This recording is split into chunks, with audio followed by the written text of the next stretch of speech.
buenos días, muy buenas tardes a todos y a todas los que me están escuchando y mirando del otro lado. Para mí es un verdadero placer poder estar con ustedes hoy y formar parte de estas capacitaciones virtuales que nos permiten acercar conocimientos, compartir saberes, intercambiar experiencias en este mundo tan fascinante y tan complejo como es la comunicación política. En la clase de hoy vamos a hablar puntualmente sobre el mensaje político. El mensaje político e intentar dar algunas pistas, algunas claves para comunicar en campaña electoral. Hoy vamos a meternos de lleno en lo que es el relato.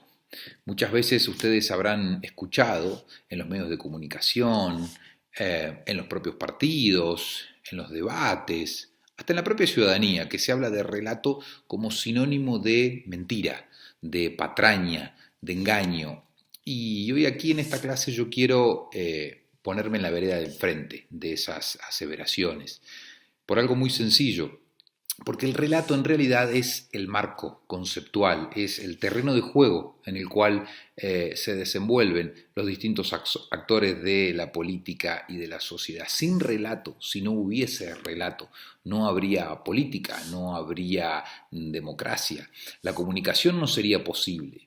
¿Por qué digo esto? Porque el relato es ese contexto en el cual se encierra el debate público. Entonces, cuando se dice que el relato en realidad es una mentira o está en contraposición de la verdad, eso es realmente algo muy tóxico, muy negativo para la propia democracia.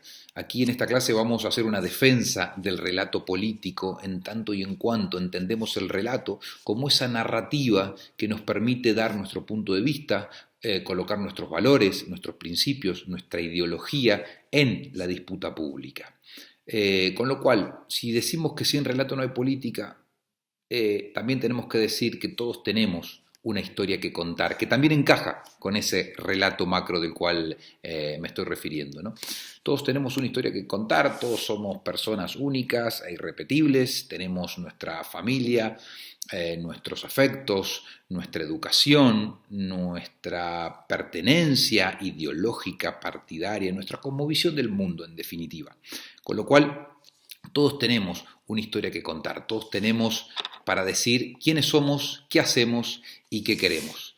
Y en definitiva somos las historias que recordamos, la que nos contaron nuestros abuelos, nuestros padres, nuestros hermanos, nuestros familiares más cercanos, todo aquello que fuimos teniendo desde chicos, ¿no? En nuestra escuela, en nuestras conversaciones, y eso de alguna manera fue calando en nuestro imaginario, en nuestras conciencias, y fue haciendo la persona que hoy somos, ¿no? Entonces es muy importante contar permanentemente, contar para recordar, contar para ser memorables. En tanto y en cuanto uno sea portador de una narrativa, está dando conceptos, está marcando el terreno en el cual quiere disputar esa batalla por el sentido, que es la que damos todos los días cada uno de nosotros.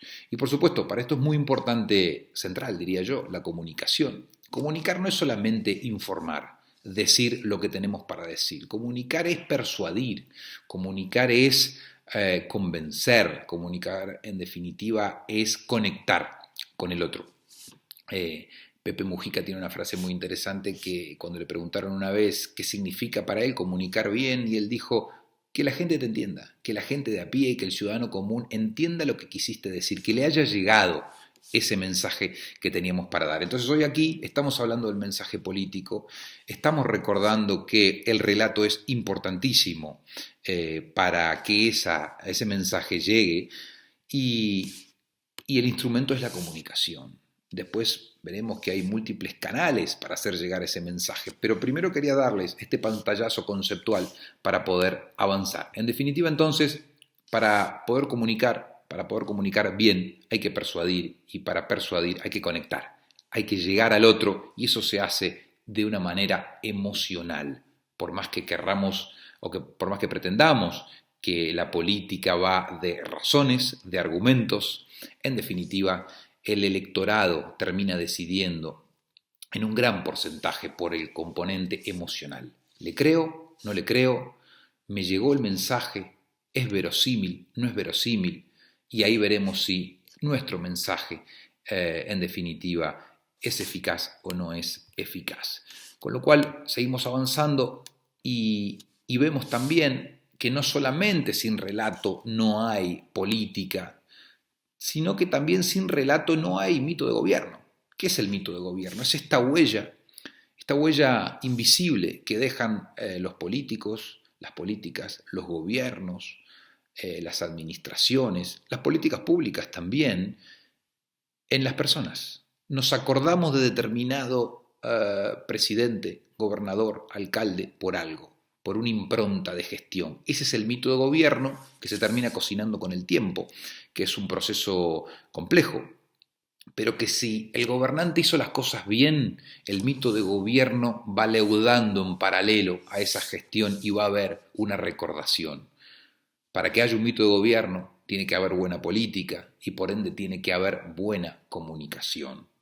Es mentira eso también que se dice de gobierno bien pero comunico mal, ¿no? Como echándole la culpa siempre a la comunicación. Y en definitiva son dos carreteras que deben ir unidas, que arrancan en paralelo pero luego tienen que converger indefectiblemente porque la comunicación tiene una dimensión estratégica que tiene que formar parte de esa estrategia macro que es la política. Tienen que darse la mano, tienen que conversar, tienen que mirarse a la cara la comunicación y la política, con lo cual eso de gobierno bien pero comunico mal es en realidad una excusa de la política para no aceptar que está cometiendo errores políticos y por ende va a cometer errores comunicacionales.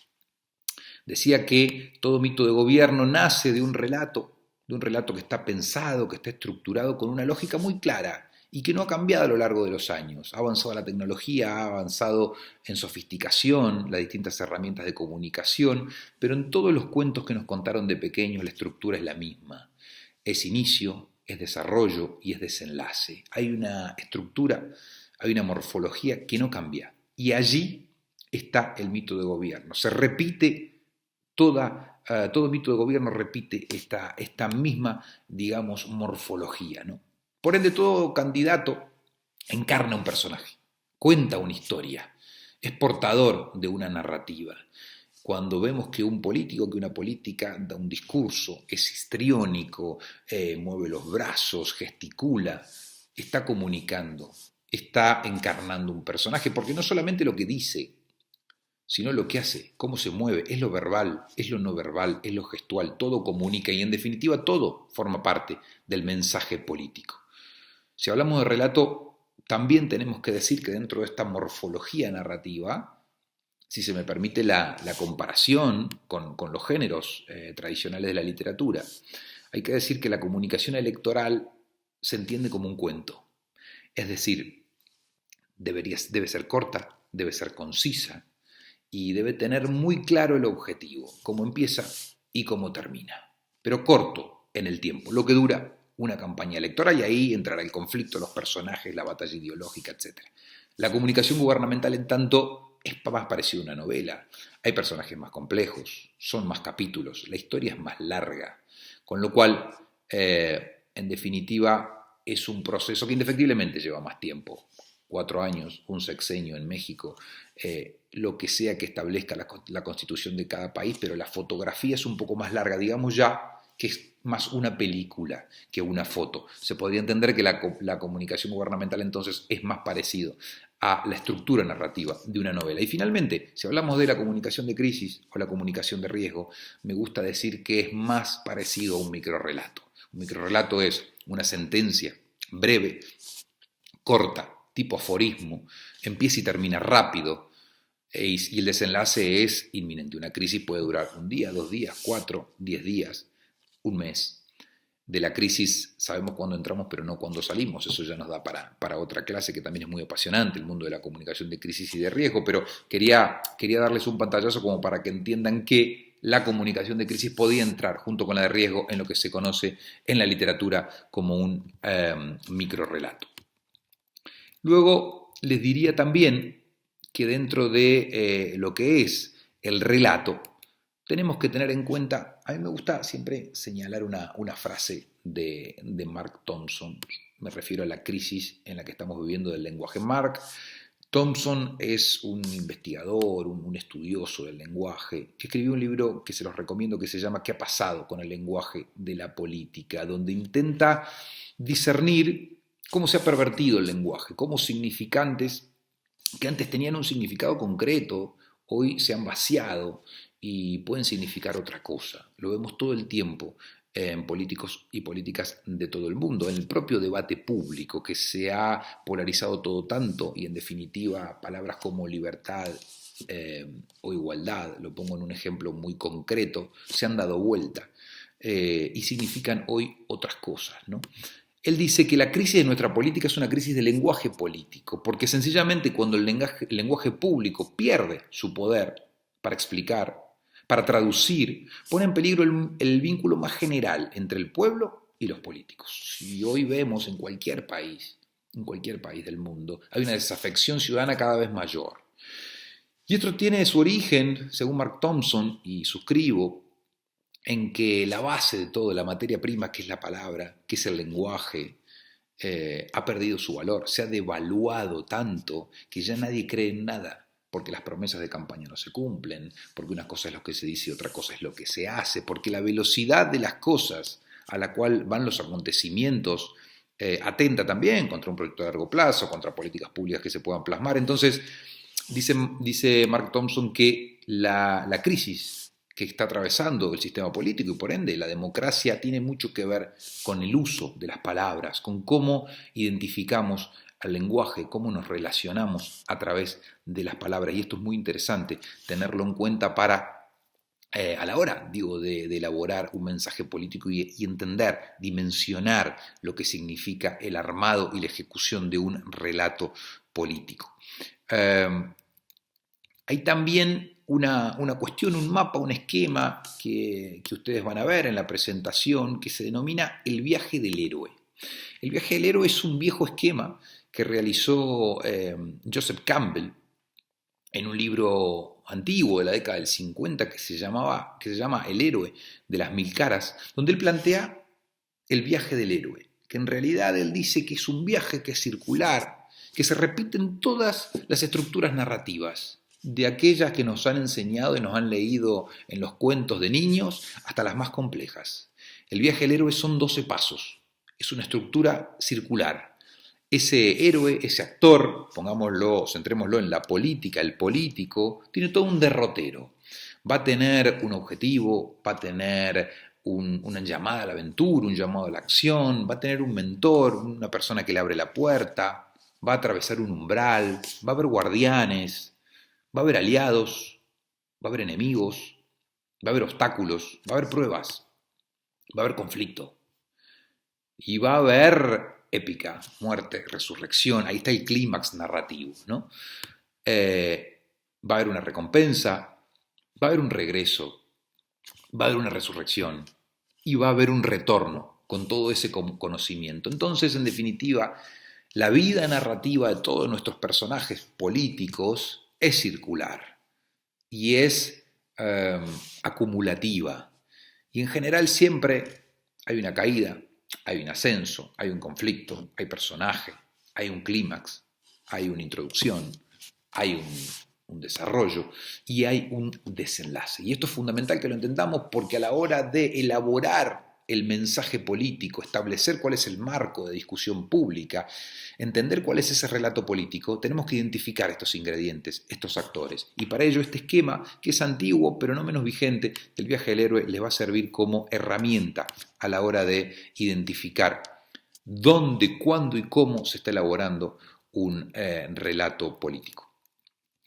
Finalmente, para acabar con este primer capítulo de lo que sería el relato, es decir, el marco conceptual en el cual estamos hablando, discutiendo la política, en el cual se inserta el mensaje, tenemos que hablar de la disputa, tenemos que hablar del conflicto. Indefectiblemente, estamos en sociedades donde se intenta como correccionismo político decir que lo que importa, lo que debería ser es el consenso, el diálogo, el llegar a acuerdos, que me parece que está muy bien. Ahora, no hay que desconocer que la democracia es conflicto, que la democracia en definitiva es la contrastación, el choque, la dialéctica de opiniones.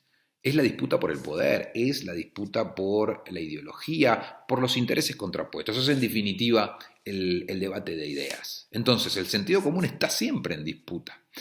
Pero en esa disputa pública conviven 4 relatos en paralelo que hay que identificar muy claramente. Está el relato del candidato, el que está en campaña, que tiene que ser creíble, que tiene que ser verosímil. No hablo ya de verdadero, hablo de verosímil, que parezca creíble. Por aquello que hablamos al principio de emocionar, de conectar, que sea genuino ese relato.